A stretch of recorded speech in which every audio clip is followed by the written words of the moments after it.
नमस्कार साथियों, कुछ बात करें यूट्यूब चैनल पर एक बार फिर आपका बहुत बहुत स्वागत है।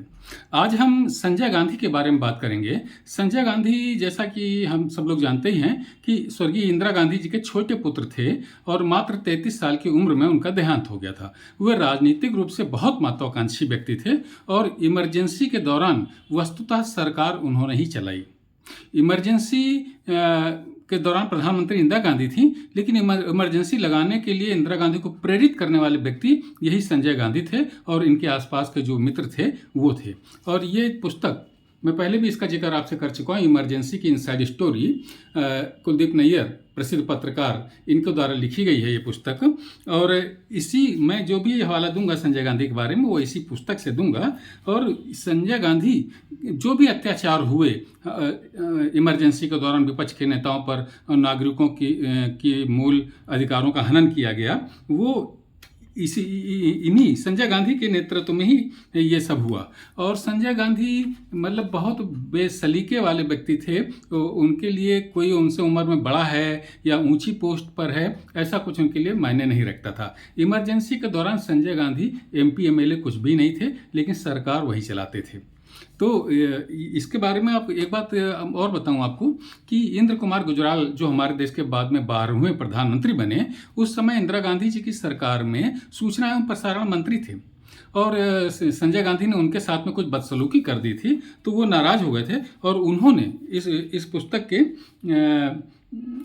44वें पेज पर लिखा हुआ है कि इंद्र कुमार गुजराल ने संजय गांधी से कहा, मैं तुम्हारा मंत्री नहीं हूं, मैं तुम्हारी मां का मंत्री हूं।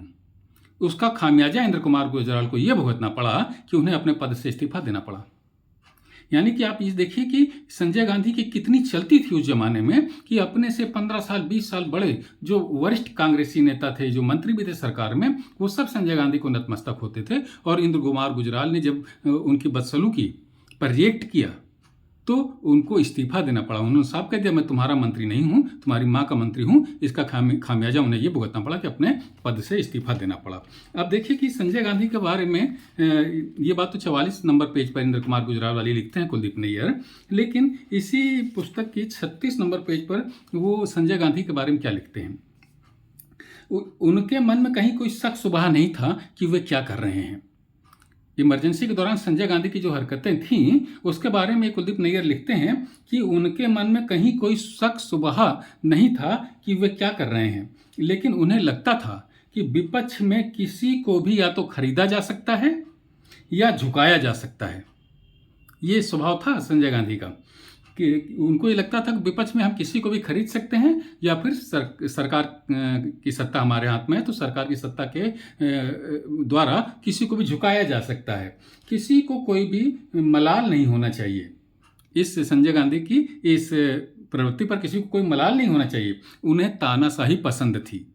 अब इस समय बड़ा शोर रहता है ना कि सब लोग जो विपक्ष के नेता हैं, मूल रूप से कांग्रेस के और राहुल गांधी, अखिलेश यादव वगैरह, ये आरोप लगाते हैं कि तानाशाही सरकार चल रही है। कुलदीप नैयर लिखते हैं कि उन्हें तानाशाही पसंद थी, यानी संजय गांधी को, लेकिन हिटलर जैसी नहीं। जैसा कि उन्होंने पश्चिम जर्मनी के एक अखबार में कहा था। एक बार संजय गांधी ने पश्चिम जर्मनी के एक अखबार में क्या कहा था कि एक बार लोगों के मन में डर बैठ गया तो वे या तो पालन करना सीख लेंगे या कम से कम जुबान नहीं खोलेंगे। यही होती है तानाशाही कि एक बार आप लोगों को डरा दीजिए तो या तो वो आपके सामने जुबान नहीं खोलेंगे या आप जो कहेंगे उसको पालन करने लगेंगे। ये बात संजय गांधी कह रहे हैं। संजय गांधी को वफादारी चाहिए थी और उसे हासिल करने के लिए कोई भी हथकंडा बुरा नहीं था उनकी नज़रों में। ये कुलदीप नैयर अपनी किताब की 36 नंबर पेज पर लिखते हैं। साथियों, संजय गांधी के बारे में जो लोग उस समय से अभी तक राजनीति के बारे में जागरूक हैं वो जानते ही होंगे कि उन्होंने बहुत से कार्यक्रम बड़े निर्दयतापूर्वक लागू किए। तो आज तो मैं इतनी चर्चा करूंगा।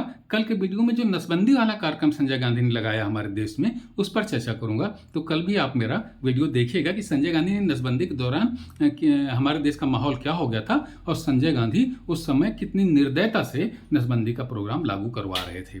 तो आज की चर्चा में साथियों इतना ही। नमस्कार, जय हिंद, वंदे मातरम।